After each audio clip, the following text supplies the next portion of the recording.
们要带观众朋友来持续看到的，现在在爆发的、持续进行当中的，就是在中东，这个是真正的火药库了。今天我们会来看到以色列在72小时针对多国5个国家疯狂的开火开战。那么现在中东到处都是火海遍地，联合国最新说了，首次的认定。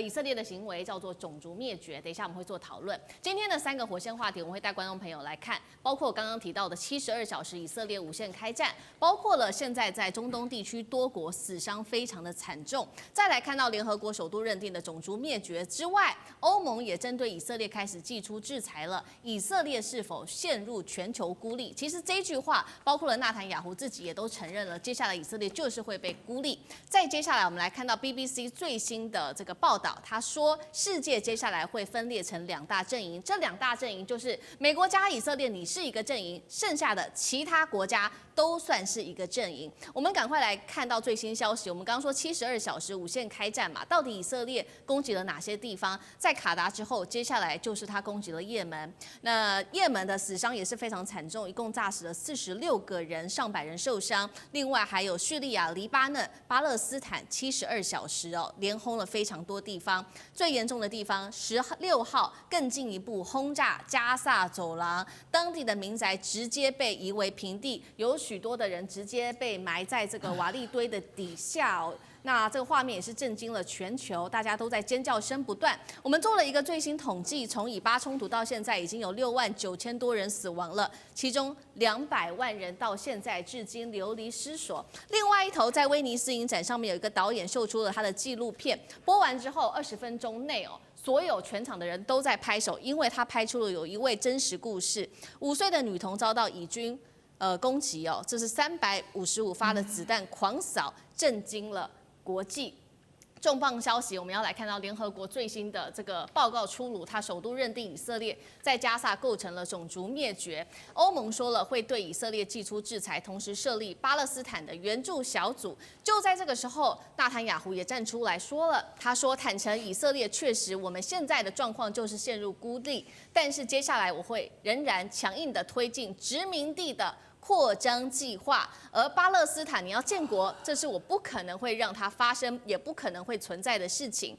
BBC 这样说，现在全世界分成美国、以色列和其他的国家，连以色列的国会现在也有一些争议了。以色列的士兵在这场委员会上面，这个委员会是预防士兵与退伍军人自杀会议的时候，全部到场之后，突然间他们就很愤怒的冲向了会场。这些退伍军人把他们的精神药物砸在委员面前，直指政府冷血，没有看到我们这些士兵的辛苦，害我们得到了 PTSD。针对这一些议题这个以色列现在被列为种族灭绝，那纳坦雅胡他的这些回应，委员怎么看？对，我有好长一段时间不敢看那个加萨走廊的新闻，因为每一次看到那个新闻的时候，身为孩子的家长你看了都会想要掉眼泪了。你会想说，这些可爱的孩子，他到底上辈子是造了什么孽，这么可怜，要在那里去受这个苦那更不用讲到我们看到在威尼斯影展的那位导演所公布的那个画面，他当然震惊全世界所以我很好奇的一个问题是，在过去这几十年来，在国际社会一直不断的在讲说，邪恶这个势力的轴心就是中国、俄罗斯、北韩、伊朗这4个国家我们一个一个盘点一下。俄罗斯在俄乌战争上，大家死的都是军人，没什么好讲的，军人保家卫国，军人捍卫理念。但是在那个战场上，不管是俄罗斯跟乌克兰，没有屠杀妇女或者是屠杀小孩子然后更不要讲说俄乌战争打到现在，联合国的观察员、无国界医生、NGO 的组织，没有在那个战场上被滥杀滥炸的。没有发生过的。现在呢，你看一看在加萨是什么样的情况？有多少记者在那里失去了性命？有多少联合国的无国界医生、联合国的工作人员、NGO 组织的人在那里牺牲了性命，被以色列无情的炸弹一个一个丢下去，把他们炸死？这是什么样的一个状况啊？如果俄罗斯可以叫做邪恶轴心，那以色列现在干的就是什么呢？大家以前说北韩是邪恶轴心，金正恩在过去这段时间，除了声音大了点、3不5时丢颗炸弹以外，他干了什么事啊？他去杀了谁啊？他去侵略了哪一个国家？更不要讲中国大陆了。然后你再看看伊朗，你说伊朗就是中东的邪恶的轴心，现在以色列无限开战呢。中东真正的邪恶轴心是谁？是以色列，不是伊朗啊！伊朗有无限开战吗？打成这样的一个德性，这当然是种族灭绝啊！这不是种族灭绝，这是什么？巴勒斯坦人不是人吗？以色列当时是怎么被这个犹太人被德国人屠杀的？被纳粹屠杀的？全世界是给予什么样的一个支持？所以我们支持以色列建国，所以一路走来，大家都对于以色列都有一种情感上的相挺啊。可是今天反过来了，就你当年是被人家种族灭绝，你现在又何苦要种族灭绝巴勒斯坦人呢？巴勒斯坦人也是人啊，他也活在地球上，他跟地球上每一个人一样，都是有人权的。所以我必须要说，以色列很悲哀的是，纳坦雅胡政府跟他那一群右翼的政客不折不扣，就是另外一个希特勒的翻版嘛。他这群人早就该下地狱了。但是我要提到的关键问题是，我不相信纳坦雅胡跟这些右翼的政客代表以色列全部的人，或者代表犹太人。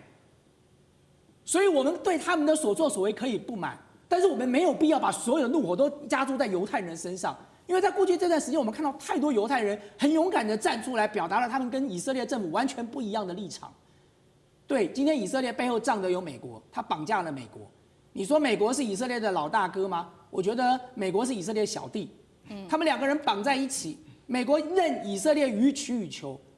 但是美国今天如果让以色列继续这样玩下去，它会让整个中东陷入另外一场无穷无尽的报复复仇的火焰当中。当你看着美国做事，以色列可以派战机在美国跟英国的加油机的支援之下飞过美国的相关的防线，然后去轰炸卡达，你真的认为阿拉伯的国家还会相信美国的保护吗？他还会相信美国对他的承诺吗？美国的承诺原来是有选择性的，哪天以色列要来炸我的时候，你美国就把防线打开了，让他大开方便之门，他油不够你还帮他加油嘞。所以今天美国真的有必要要为以色列赌这一局吗？这最后赔上的是什么？是赔上美国长期以来在国际社会上所建立的普世价值啊！美国过去讲的邪恶轴心，如果相比于以色列，哪一个比得上它呢？而美国却最后选择跟中东的恶魔站在一起。那么接下来呢？全球的秩序要如何维护？谁还要去讲正义？谁还要去讲人权？谁还要去讲说我们应该要捍卫世界的一个游戏规则呢？好，那 Russ 我几个问题，第一个问题是联合国首次贴上以色列种族灭绝的罪名，等一下帮我们回应。第一个，第二个是邪恶轴心到底是伊朗还是以色列？那第三个问题是这一次的加萨战争，刚刚说了嘛，有很多委员提到有很多的犹太人不同意，那所以是纳坦雅胡自己本身跟他的右翼政客的问题吗？这几个问题你怎么看？首先要回应一下委员刚刚有提到俄乌战争，但是战争刚开始的时候，俄军有打进去乌克兰小镇是杀死平民，这个是有很多相关的报告，所以不能说俄军只有瞄准乌克兰军人而已，的确有杀死很多平民。那另外有关这个种族种族灭绝，联合国说的，怎么可能啊？巴勒斯坦人是阿拉伯人，阿拉伯人有多少？哪有一些类是都这个种族灭绝，完全没有事实。那就这个而且轴心啊。那当然还是有包含北韩，北韩你要提到北韩，说金正恩有对外有做什么，但是问题是他对内这个国家完全没有人权，对不对？有多少人是被关了、被杀死了？那所以我觉得北韩跟以色列根本不能，真的是根本不能做比较，完全没有事实。那有关内塔尼亚胡执政，我个人是我从来不喜欢他，我个人认为他有点贪污，最好是要早一点下台。那的确在以色列或美国有很多犹太人是不支持他，常常参加抗议的活动。但是有关战争的部分，有关保卫国家，最后还是会支持以色列现任执政者。那其实解决这个战争有一个很简单的方法，就是哈马斯投降。那是哈马斯一直坚持要继续打，要打到最后一颗子弹，要打到最后一个人，一个武装团体的人士，那这个就把战争一直拖下去。所以问题不是以色列，问题真的是哈马斯。那另外我要回答，就是回应这个 BBC 的报告，要提醒观众朋友，这个阵营不只有美国跟以色列，最近有加入另外一个国家，那是哪一个国家？而且我对委员很失望，因为他没有提到这件事情，他花很多时间批评美国，但是没有批评台湾。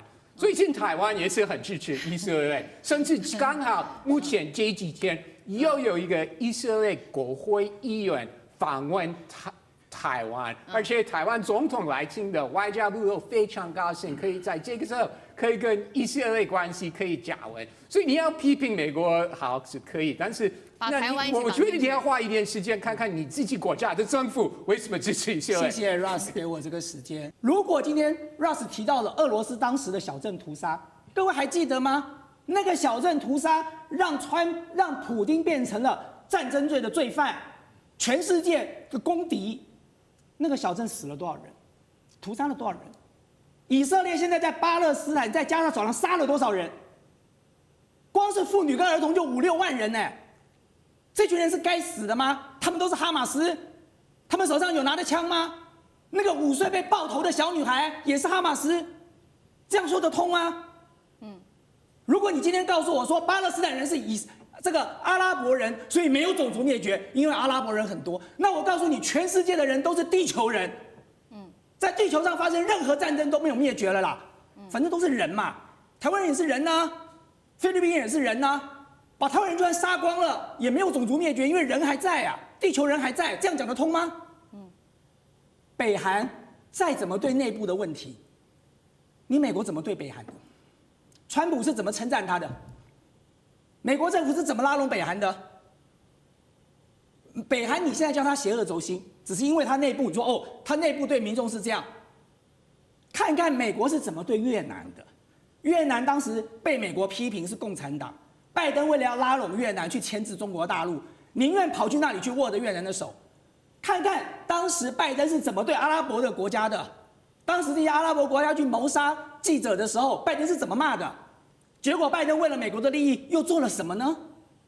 我要讲的是，这场战争如果是哈马斯跟以色列，那就对哈马斯就好了，不要把责任推到哈马斯头上，说因为哈马斯不愿意放弃战争，所以我要杀光加沙走廊的巴勒斯坦人。这样的讲法真的说不通。欧洲的国家没有一个国家买单的，包含德国。所以在这件事情上，孰是孰非，在国际社会上已经有公论了。我来帮大千来那个干哥，就是说大千的这个观点很简单，就是说，如果今天没有了哈马斯以后，这个问题会减少很多。可是纳坦雅胡他今天所采取的手段，他就是我不论，对，只要是在加沙的，只要是今天胆敢跟以色列对抗的，是，我就认为你是哈马斯。那为什么？跟他的建国的历史有很大的民族情感的创伤的缘故。因为以色列当年建国就是这样，他在非常艰困的环境之中，他才能够。当年的比金总理比现在尼坦雅胡还要鹰派，还要可怕。如果今天他来当总理的话，我跟你讲，巴勒斯坦会被他杀光的。是。对。那所以说，尼坦雅胡他今天当然是因为他在自己的个人的政治身段上面，他必须要这样做，表现他的意志，他也需要国内的支持。但是他所采用的手段，现在已经受到全球的公愤了。连我们在台湾，就是说，我们是民主自由的国家，其实我们老实讲，我们精神上很支持以色列，可是以军在前线的样态，已经不是我们认为那是一个正常的军队的表现。是，难怪会有1万多名以军必须要受到压力创伤症候群的协助。以色列同样没有办法对他们提出协助，因为他们都是国之重器，帮国家打了胜仗，但他们回来之后，他们得了精神忧郁。那今天再问，对另外一边的巴勒斯坦人是怎么样？那个小女孩的那个画面，我看了一段，我没有看完。她是被什么？